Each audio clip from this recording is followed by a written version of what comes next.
Lorsque nous évoquons les Lévites, nous pensons de manière naturelle à un ordre, à un système de ministère sacerdotal de l'Ancien Testament. Mais nous avons constamment besoin de nous rappeler que, quoi que Dieu ait fait, il s'est néanmoins manifesté lui-même de temps à autre dans l'histoire de ce monde. Toutes les différentes formes et manières d'expression sont uniquement des moyens de communiquer des réalités spirituelles éternelles qui demeurent. Et cela est très vrai des Lévites.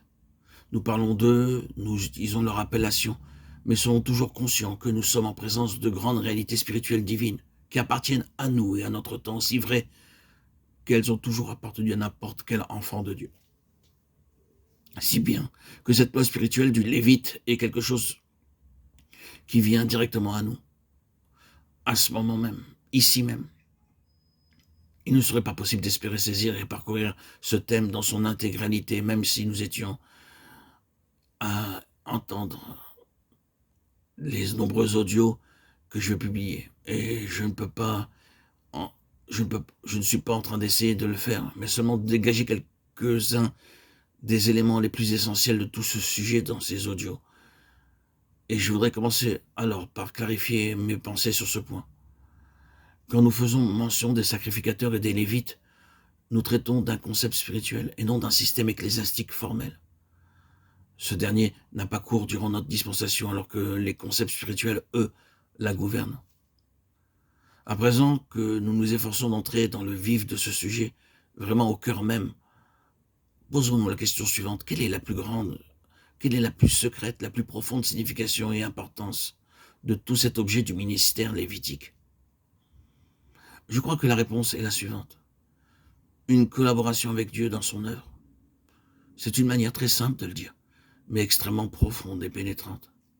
Une association avec Dieu pour son œuvre. Nous devons placer devant nous tout ce que la parole de Dieu révèle quant à la nature de Dieu. Dieu. Et si nous devions ne mettre qu'un mot sur la nature de Dieu, sûrement nous devrions dire sainteté. Sainteté. Vous pourriez dire amour, mais celui-ci est gouverné par sa sainteté. Il est caractérisé par sa sainteté. C'est un amour saint.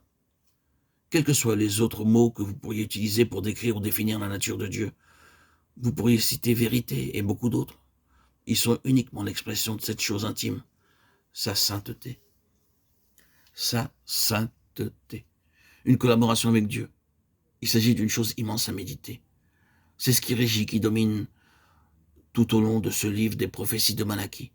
La seule réprobation que l'Éternel avait à ce moment-là contre le peuple était qu'ils avaient perdu le sens de sa sainteté, à tel point que lorsqu'ils furent mis en cause pour certaines choses les plus manifestement mauvaises, ils dirent comment? De quelle façon? Ils ne pouvaient pas le voir. Ils ne pouvaient pas le voir, ils avaient perdu le sens de la sainteté. Alors, il leur fit voir le problème et dit, « Vous offrez sur mon autel l'aveugle, le boiteux, l'infirme. » Puis il le formula de cette manière, « Allez les offrir à votre gouverneur et voyez ce qu'il dira. Que dira-t-il? Vous osez m'offrir un mouton aveugle, un bœuf boiteux, une bête infirme?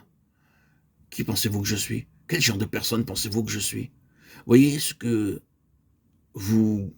votre gouverneur dirait? Mais ne suis-je pas plus grand que votre gouverneur? Et pourtant, vous me faites cela à moi. » Malachie 1.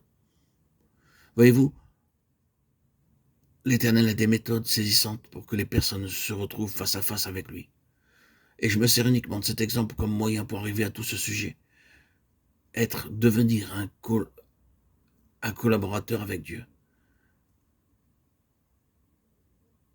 Juste pensez-y. Les Lévites étaient appelés à une collaboration avec Dieu.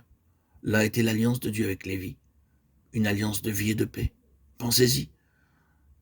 Entrez directement en contact avec un tel Dieu que lui. Entrez directement en contact avec ce qui est à lui. Être devant lui et vivre. Et vivre. Pourquoi? Il serait impossible de vivre en sa présence de vie et de paix, d'être en contact avec quelqu'un comme lui, en paix. Et pourquoi? Il y aurait une guerre jusqu'à la mort s'il n'y avait pas une base, un fondement juste. Mon alliance était avec Lévi, la vie de paix, de vie, en collaboration avec moi dans mon œuvre. J'essaie ici, chers amis, je sais d'une manière si imparfaite et hésitante, de bien vous faire comprendre la grandeur de cette vocation.